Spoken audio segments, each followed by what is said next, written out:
The relationship with climate action and culture based in climate action sometimes is not obvious for so much person, but in Brazil and also in a lot of other space, we understand protect the territory is protect the culture of the territory.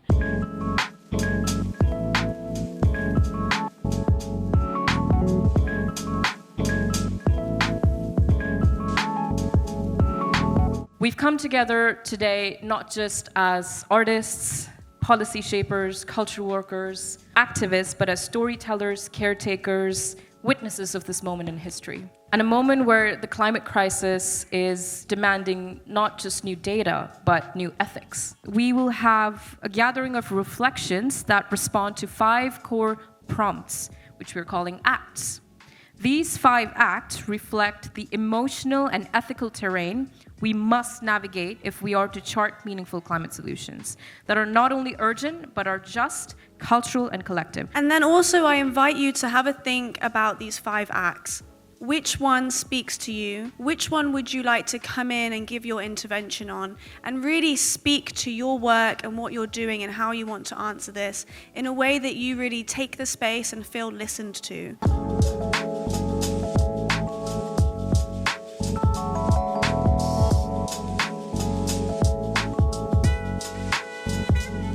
We believe that culture is a missing part. It's not the missing part, but is a missing part. Culture so far is always ornamental. So it's a little bit of helplessness, no? Because people don't really know what contemporary artists and contemporary cultural practitioners actually do. So I want to acknowledge everybody here that is an artist, that is a cultural creator. Thank you for joining the circle. I think obviously we need to strive to normalize being a good citizen for planet Earth. It's not even about being a specialist, just to normalize, to be the cool thing, to just do the good things.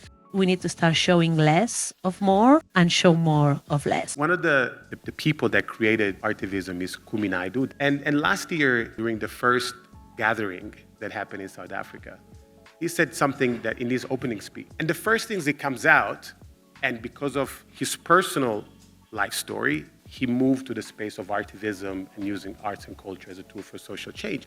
But the first thing that he came out and said is that everything I've done, I failed. We failed.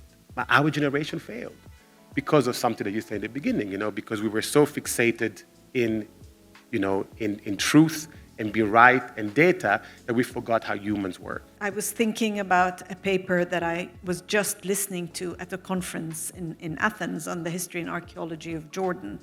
And the paper was about Bedouinhood, the Bedouin community that has been left forgotten, really, in modern Jordan. A lifestyle that is in complete harmony with nature, using plants, using lifestyles, using movement, using music, using communal practices to remain fully in touch with the limits that the natural world imposes on these people.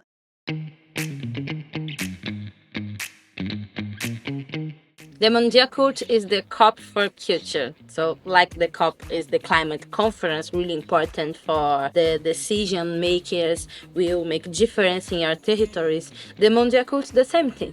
No âmbito do Ministério da Cultura, são várias ações que estamos trazendo, contemplando esse tema, né, de cultura e clima, cultura e sustentabilidade, trazendo reflexões, provocando isso nos setores culturais, nos pontos de cultura. Para a COP30, essa construção das comunidades, escutar as comunidades, escutar as instituições que já trabalham, que já têm experiência para isso, para trazer essas colaborações também. When we talk about this in the Mars of Mondial Cult, in one global ethical Stocktake, we are highlighting it's not just about the big projects, big festivals, entertainment, business. It's about the people. And the climate change is making difference in the life of the people. So we need the culture to make this difference too, to face the consequence of the climate change, to promote climate education, and also to highlight the problems, the contradictions, but also the solutions, because we have the solutions. The solutions are in local level. I think today's self-organized global ethical Stocktake was the living proof of the wisdom that different stakeholders hold together in the cultural sector. And I think that we need more of that shared wisdom in our climate policies, because at the moment, data and numbers alone are not cutting through the reality of many communities.